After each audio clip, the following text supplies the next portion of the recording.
Parents को नहीं बताया, बात समझ में आती है, लेकिन मुझे पता चला ग्वालियर में आपकी दोस्त थी।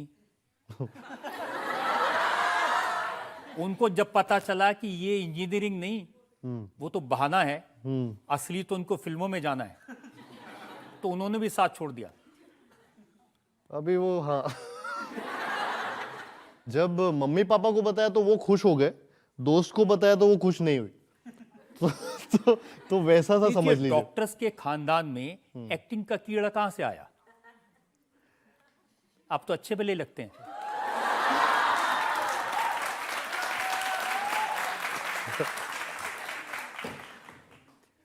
सर अच्छा भला लगता हूँ इसलिए मैंने सोचा हीरो बन जाता हूँ।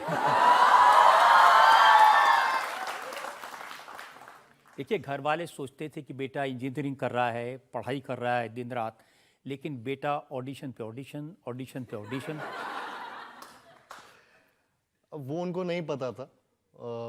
इनफैक्ट ऐसा हुआ करता था कि मैं इतने ऑडिशंस देता था तो मेरे टीचर्स से लेकर स्टूडेंट सबको पता था कि मैं कॉलेज से मेरा कोई वास्ता नहीं। तो एक बार ऐसा हुआ कि वाइवा एग्जाम था मेरा, और मैं वो वाइवा एग्जाम छोड़ के ऑडिशन देने चला गया। तो ऑडिशन देने चला गया, फिर मैं दोपहर तक वापस आया, तब तक वाइवा एग्जाम खत्म हो गया था। टीचर अपने स्टाफ रूम में थी, तो मैंने थोड़ा सा, मैं हूँ बदतमीजी को कभी कभी गो गेटर भी बोल देते हैं, बट मैं वहाँ चला गया उनके स्टाफ रूम में, और मैं उनसे पूछने लगा कि मैम अगर आप मेरा वाइवा टेस्ट ले लोगी तो मैं पास हो जाऊंगा, मेरे मम्मी पापा को नहीं पता चलेगा कि मैं बंक कर रहा हूँ और मैं यहाँ पे ऑडिशन देने गया हूँ। तो उनने बोला, वो भी अच्छी खासी टीचर थी, तो उनने मुझे बोला कि अच्छा ठीक है मैं टेस्ट ले लेती हूँ। तो मैं एकदम खुश हो गया। तो बोली मेरा बस नाम बता दो, मैं तुम्हें पास कर दूंगा। मैं फ्लॉप बोल रहा हूँ, मैं फेल हो गया।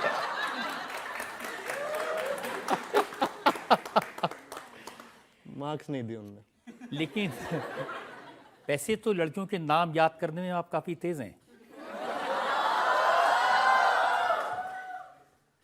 उसके बाद से सर मेरी आदत पड़ गई कि लड़कियों के नाम कभी नहीं भूलूंगा।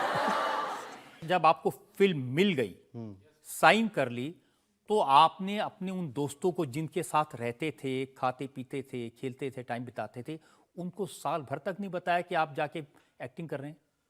तो सर एक्चुअली उनके साथ मेरा क्या हुआ था कि ये फिल्म प्यार का पंचनामा के पहले भी मेरे साथ ऐसे हो चुका था कि ऑडिशंस मैंने दिए और वहाँ पे मुझे बोल दिया कि हाँ you are selected for the film, और बहुत मुश्किल से ऐसे ऑडिशंस का पता लगता था, बहुत मुश्किल से ऐसे क्लियर हो गया था एक मेरा।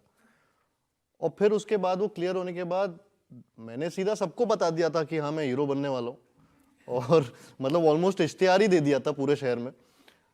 लेकिन वो पिक्चर कभी हुई नहीं। तो वो मेरे को फिर हर आदमी ने पूछा और हीरो बन गया क्या हुआ?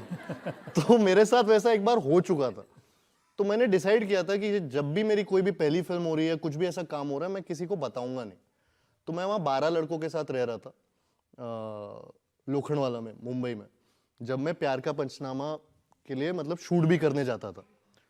तो लोखंडवाला में वहीं पे बाजू में कोकिलाबेन, जहाँ मैं रहता था उसके बाजू में हॉस्पिटल था कोकिलाबेन। तो मैंने सबको बोला कि मैं वहाँ पे इंटर्नशिप करने आया हूँ हॉस्पिटल में? हॉस्पिटल में। मम्मी पापा डॉक्टर, तो कन्वीनियंट स्टोरी बन गई थी। तो वो बिलीव भी करते थे। और मुझे कुछ ऑडिशंस में उस टाइम जाना नहीं था, कहीं दिखना नहीं था, सिर्फ फिल्म के लिए वहाँ पे जाता था, मिलता था फिल्म वालों को, शूट करके वापस आ जाता था। तो इनको किसी को नहीं पता था। 1 साल तक वो शूट चली। 1.5 साल बाद कभी जब ट्रेलर आया, तब मैंने उस दिन वो उनको बिठाया एक रूम में, ट्रेलर चलाया और दिखाया कि यार मैं एक्टर बनने आया हूँ यहाँ, मैं इंटर्नशिप तो मेरे को नहीं मिल रही।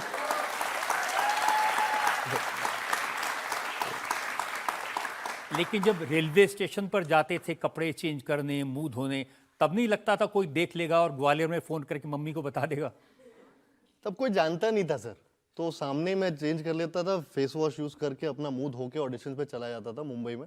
और लोकल ट्रेन में तो बहुत घूमा, क्योंकि मेरा ट्रैवल क्या है, क्योंकि मैं नवी मुंबई में रहता था, जो बेलापुर में, बेलापुर खारगर, वो वहाँ से 2 घंटा दूर है। बैंड्रा, सेंटा क्रूज, यहीं पे मोस्टली ऑडिशंस होते थे अंधेरी में। तो मैं जब वहाँ से निकलता था वो ट्रैवल करके, फिर जब मैं लोकल स्टेशन में उतरता था तो मैं एक चेंज कैरी करता था कि वॉशरूम में चेंज कर लूँगा, फिर वहाँ से फिर जो भी ऑफिस में जाना है कास्टिंग डायरेक्टर के, वहाँ पे पहुँच जाऊँगा, फ्रेश लगूँ थोड़ा सा, और हीरो जैसा लगूं, तो बस उसके लिए ये सब करता था। बट ऐसा कभी लगा नहीं कि किसी को, मम्मी को पता चल जाएगा, पापा, बिकॉज कोई जानते ही नहीं थे यहाँ पे मुंबई में किसी को, तो वो मेरे लिए सीक्रेट रखना बहुत आसान था। तो जब फिल्म मिल गई तब मम्मी को बताया कि नहीं? हाँ सर, बताया ना। तो, तब जब तो उनको लगा मैं बेसिकली बीटेक कर रहा हूँ। नहीं, मैं कर रहा था। लेकिन उनको ये बिल्कुल नहीं पता था कि ऑडिशंस दे रहा हूँ या मेरा इंटरेस्ट भी है एक्टिंग की दिशा में। तो मैंने उनको अचानक से एक दिन फोन किया और बोला कि मम्मी, और मैं रोते हुए कॉल किया क्योंकि पहली बार मेरे लिए ऐसा कुछ हो रहा था मेरी लाइफ में। तो मैंने उनको बताया कि मम्मी, ये मेरे को ऐसा क्लियर हो गया, मुझे पता है यहाँ पे फिल्म का हीरो बना रहे मुझे। और बहुत ही इमोशनल सा कॉल था। तो मम्मी डर गई कि ये क्या हो गया, कुछ क्या बोल रहा है मेरा बेटा, वो पढ़ने गया था, ये क्या हो रहा है। तो उनका डर इतना ज्यादा था कि वो अगले दिन मौसी के साथ मेरे प्रोडक्शन हाउस के ऑफिस में डायरेक्टर के सामने बैठी थी और वो मेरा ऑडिशन टेप देख रही थी जिसमें मैं रोमांटिक लाइनें बोल रहा था हीरोइन। तो वो बड़ा अलग सा सीन था मेरे लिए कि मौसी और मम्मी शॉक्ड थी पहली बार, और मैं भी बहुत शॉक्ड था उनको देख के, दोनों को ऑफिस में। और प्रोड्यूसर सर बैठे, डायरेक्टर लव सर, कुमार मंगत जी, तो हम सब बैठे हुए हैं एक ही रूम में और उनको बोल रहे हैं कि ये सही ऑफिस है, कुछ गलत नहीं होगा आपके बेटे के साथ। लेकिन इतने धक्के आपको नहीं खाने पड़े जितनी बाकी लोगों को खाने पड़ते हैं। स्टूडेंट थे तभी आपको फिल्म मिल गई, फिर फिल्म चल भी गई, फिर उसका सीक्वल भी मिल गया, फिर जब ये स्वीटी की ट्वीटी बनी तो इससे भी आपको सोनू के टीटू की स्वीटी सर।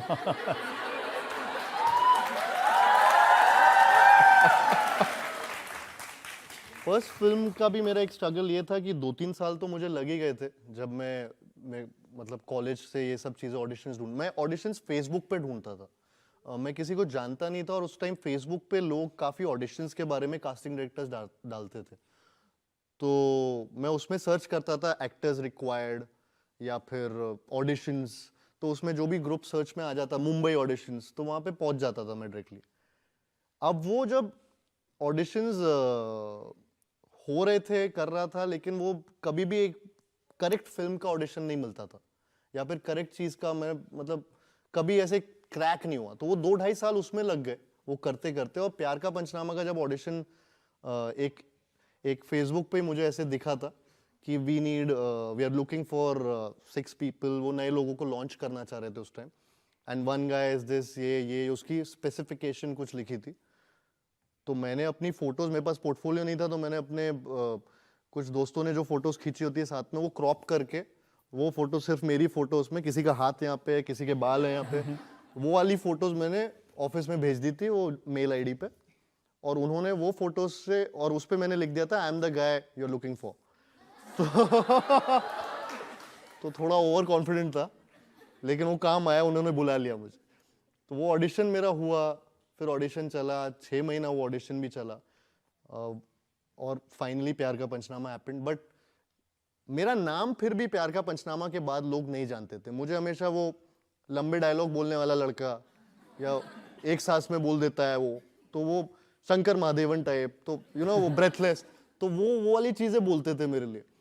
तो किसी को कार्तिक आर्यन ये पता नहीं था।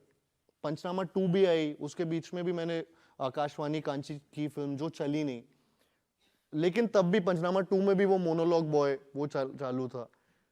सोनू के टीटू की स्वीटी जब आई, जो एक्चुअली 7-8 साल बाद पहली बार, उसने मेरे को घरों तक पहुंचाया। उस फिल्म से मेरा नाम पहली बार लोगों ने बोला, अरे कार्तिक आर्यन। आपका नाम तो आ गया,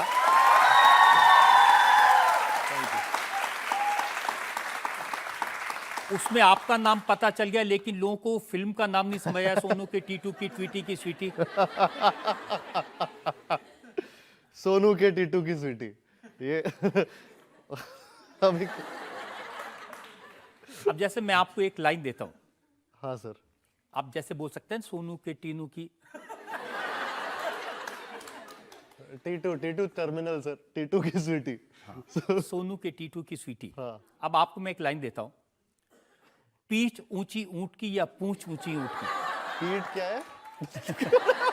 पीठ ऊंची ऊंट की या पूंछ ऊंची ऊंट की? अरे बाप, पीठ ऊंची ऊंट की या ऊंट ऊंची पीठ की? सर सेकंड लाइन क्या थी? पीठ ऊंची ऊंट की या पूंछ ऊंची ऊंट की? अच्छा, पीठ ऊंची ऊंट की या पूंछ ऊंची ऊंट की? हाँ ये करेक्ट है।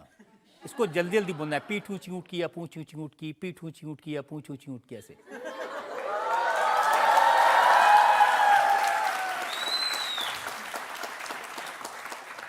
सोनू के टिटू की स्वीटी, सोनू के टिटू की स्वीटी, सोनू के टिटू की स्वीटी, सोनू के टिटू की स्वीटी। सर आप अपनी पीठ रखो, मैं अपनी टिटू रखता हूँ।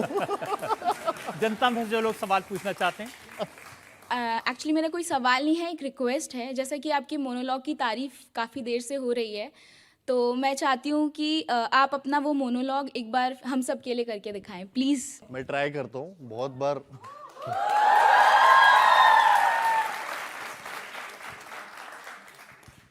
प्रॉब्लम ये है कि वो लड़की है, और क्या प्रॉब्लम है? प्रॉब्लम ये है कि मैं चाहता हूँ मेरी लाइफ में कोई प्रॉब्लम ना हो, लेकिन अगर मेरी लाइफ में कोई प्रॉब्लम ना हो तो ये उसकी लाइफ की सबसे बड़ी प्रॉब्लम है। And bullshit she is world यार, उसे तो सेलिब्रेट करना चाहिए because isn't this exactly what she wants? Seriously यार, आजकल तो जब वो मुंह खोलती है मन करता है मुंह में कुछ ठूस दूं। ट्रस्ट मी 6 महीने में I have had it all. सब देख लिया मैंने। अबे कौन सा प्यार, कैसी रिलेशनशिप, काय की दुनिया। रिलेशनशिप का मतलब होता है 9 टू योर ओन हैप्पीनेस। उसके बाद all you got to worry about is उसकी खुशियां, उसका बर्थडे, उसके कुत्ते का बर्थडे जो कभी तुम्हारा भी नहीं होता। मैं बता रहा हूँ लड़कियों को कोई खुश नहीं रख सकता। Happy is a myth. Thank you.